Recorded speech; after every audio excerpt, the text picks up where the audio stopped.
श्री गणेशाय नमः। वक्रतुंड महाकाय सूर्यकोटि समप्रभ निर्विघ्नं कुरु मे देवं सर्वकार्येषु सर्वदा। गणेश जी का नाम लेकर हम शिव पुराण में दूसरा अध्याय प्रारंभ करते हैं। ओम नमः शिवाय। भोले बाबा की जय हो।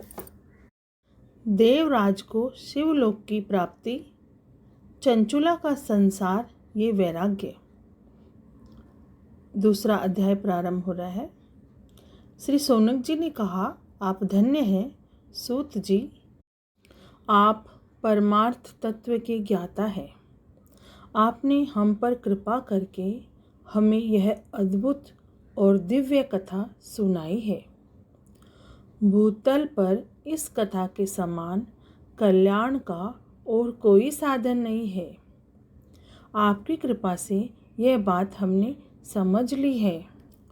सूत जी, इस कथा के द्वारा कौन से पापी शुद्ध होते हैं, उन्हें कृपा पूर्वक बताकर इस जगत को कृतार्थ कीजिए।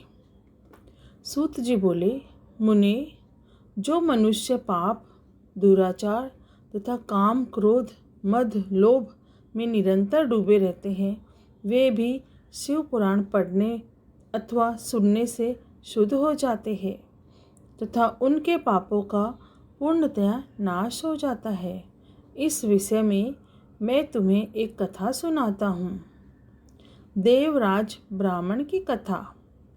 बहुत पहले की बात है कि रातों के नगर में देवराज नाम का एक ब्राह्मण रहता था।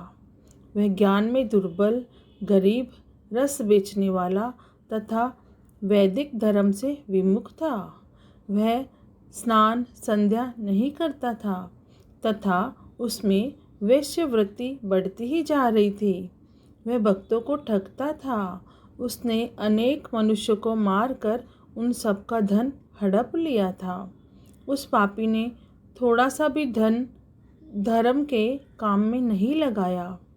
वह वेश्यागामी तथा आचार भ्रष्ट था। एक दिन वह घूमता हुआ देवयोग से प्रतिष्ठानपुर झूसी प्रयाग जा पहुंचा। वहां उसने एक शिवालय देखा जहां बहुत से साधु महात्मा एकत्र हुए थे। देवराज वहीं ठहर गया। वहां रात में उसे ज्वर आ गया और उसे बड़ी पीड़ा होने लगी। वहीं पर एक ब्राह्मण देवता शिव पुराण की कथा सुना रहे थे।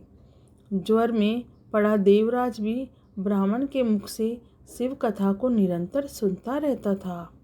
एक मास बाद देवराज ज्वर से पीड़ित अवस्था में चल बसा। यमराज के दूत उसे बांधकर यमपुरी ले गए। तभी वहां शिवलोक के भगवान शिव के पार्षदगण आ गए। वे कपूर के समान उज्ज्वल थे।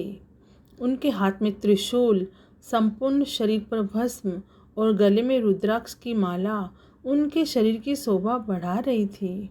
उन्होंने यमराज के दूतों को मार पीट कर देवराज को यमदूतों के चंगुल से छुड़ा लिया और वे उसे अपने अद्भुत विमान में बिठाकर जब कैलाश पर्वत ले जाने लगे तो यमपुरी में कोलाहल मच गया, जिसे सुनकर यमराज अपने भवन से बाहर आ गए।